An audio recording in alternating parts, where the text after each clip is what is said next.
Gibson. I am delighted to participate in this debate and wish to pay tribute to my esteemed colleague, the Honourable Lady from Eastern Bartonshire, and her pursuit of this important matter, and as well as her excellent, comprehensive and incredibly powerful opening speech in this debate. She, along with the Honourable Lady from Airwash, came to this chamber today to speak as a survivor, and that gives what they say power and authenticity. And when survivors speak, it is incumbent on all of us to listen to the lessons they're trying to teach us, whether we're in government or whether we're not. What they say really matters and has to be viewed and listened to through that prism. But it seems odd to most people that sun cream is not already classified as an essential healthcare item in the UK, and as such should be exempted from VAT. After all, we know that sun cream, and we've heard today in some detail, sun cream plays a vital role in preventing serious health conditions such as skin cancer.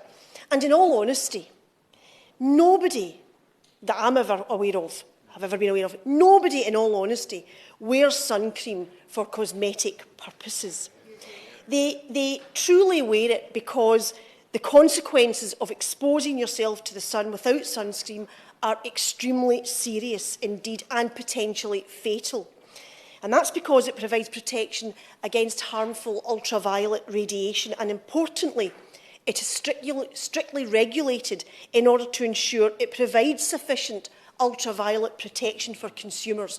So there is no sense, there's no logic to classifying it as a cosmetic product.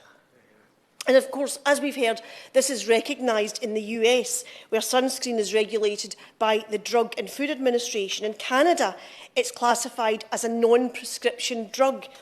So there's international precedent for reclassifying this product as a healthcare item.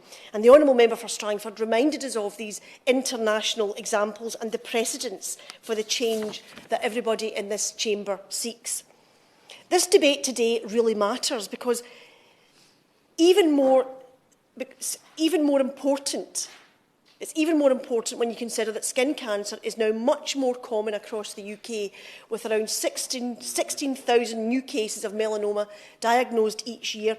And of that 16,000 who are diagnosed, around 2,300 of those people will die. Cancer Research UK has concluded that being sunburned just once every 2 years can triple your risk of melanoma, and statistics show that more than 1 in 4 skin cancer cases are diagnosed in people under 50 years old. Now, when you consider the cost of treating these growing numbers of people diagnosed with skin cancer, removing the VAT from sunscreen should be considered as important preventative spend. And I suspect the Minister will tell us about the pressure on public finances and how significant a contribution that VAT makes to public finances.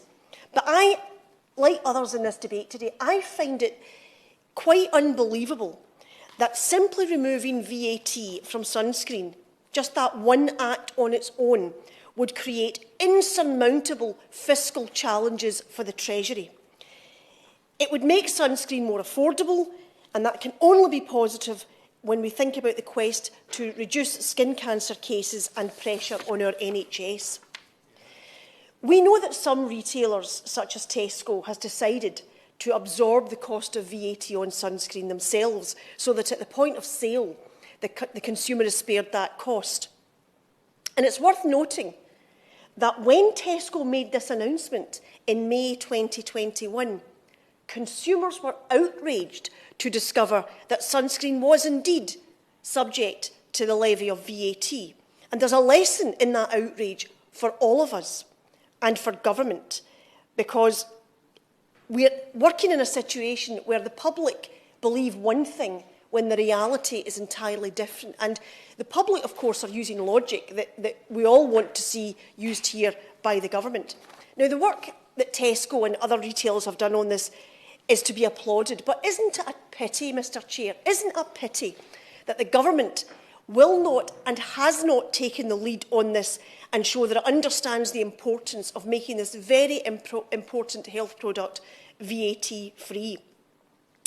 Tesco made the decision to absorb the cost of VAT on its sunscreen products. It made that decision because it discovered, after it had done some research, that 57% of adults think sunscreen is too expensive, and 29% said that they would wear it daily if it was a little bit cheaper. And 31% of parents, and this is very important in terms of the stats for melanoma, 31% of parents surveyed stated that they cannot always afford to apply sunscreen to the whole family. So this isn't really a debate about sunscreen. This is a debate about public health, and it's hugely disappointing that the government is content to leave this important public health concern to the discretion of retailers who have, as I've said, taken a lead on this issue.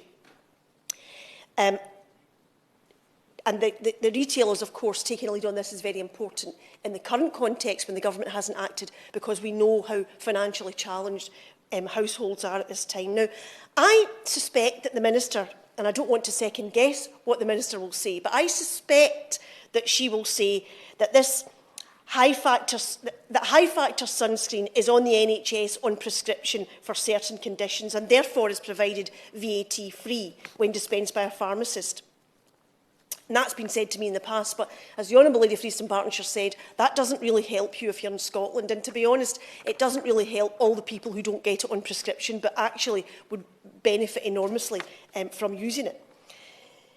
But removing VAT from sunscreen for everybody will help make this product just a little bit cheaper during these difficult times, and more people will therefore be able to stretch to affording it and get the protection that they need, and thereby help to prevent some of the 16,000 diagnoses a year of melanoma. So I urge, and we all urge, the Minister to rethink this issue. This is not a debate about the wider principle of VAT. We understand that VAT is levied on certain products, but this is about VAT on sunscreen specifically, because when I've asked about this in the past, I was told in great detail about why VAT matters. VAT does matter, but it doesn't matter. The Treasury is well able to forgo VAT on this particular product, which was what we're asking today, for the sake of our public health. So this levying VAT on this particular product really has to end, and it should go alongside, as my honourable friend, the Honourable Lady from Eastern Bartonshire has said, it should logically go alongside a public health campaign to raise the importance of wearing sunscreen, all of which will ultimately take pressure off our NHS. So I urge the Minister to ensure that sunscreen is no longer categorised as a cosmetic item, because that's just daft. It's ludicrous, and call it what it is. Sunscreen is an important weapon in our armoury in tackling melanoma.